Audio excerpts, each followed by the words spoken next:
So the basis for all good movement is proper breathing patterns, and a lot of us have a tendency to breathe with the upper chest and all the little breathing muscles. And what we want people to get back to is really using their diaphragm to breathe and brace while they're doing movement.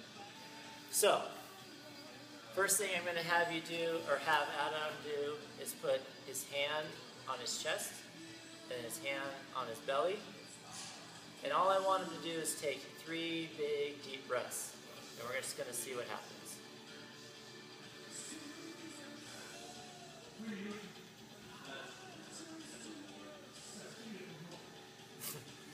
So Adam's really good at belly breathing. Typically, what you'll see when an athlete does this is the hand on the chest will rise faster than the hand on the belly.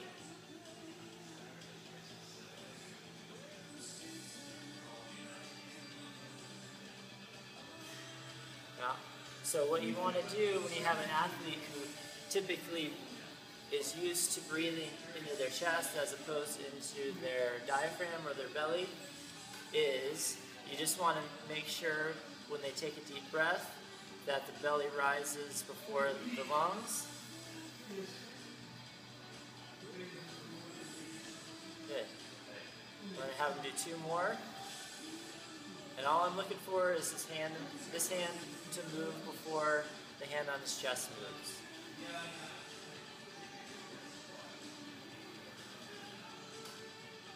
One more.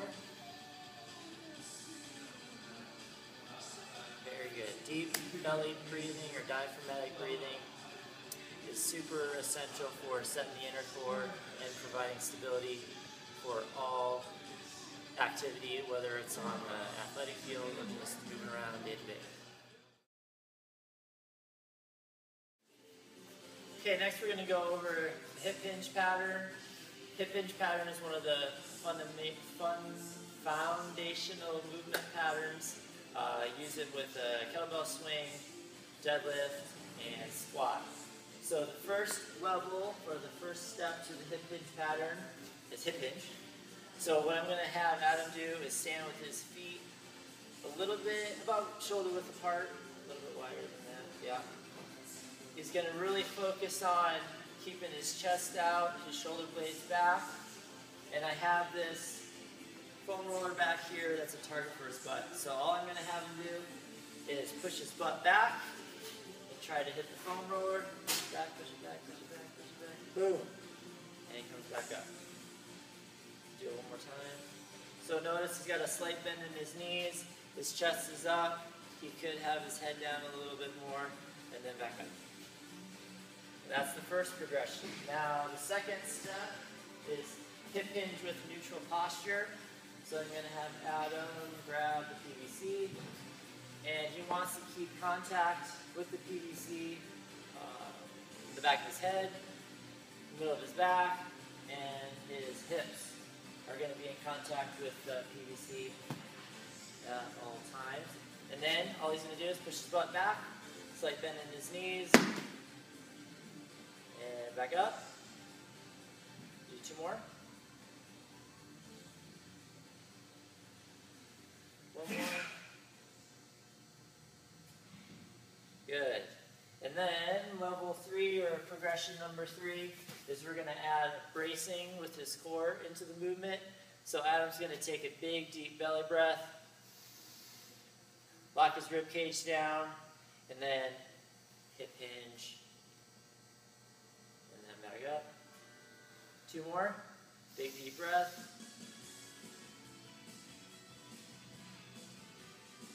One more.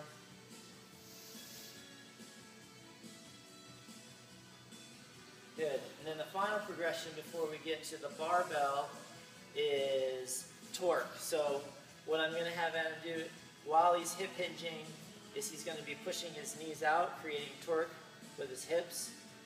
It's a big piece that a lot of athletes miss when they're deadlifting especially, is you're really focused on lifting the weight off the ground and you miss a bunch of power that you could be using to lift the weight, which is the torque. So as Adam is hip hinging, he's gonna want to push his knees out. Go ahead, brace, push his knees out. Back up, 2 more. The cue I like to use with my athletes is you want to think about spreading the floor apart, or if you have a piece of paper underneath your feet, you want to try and rip the piece of paper in half.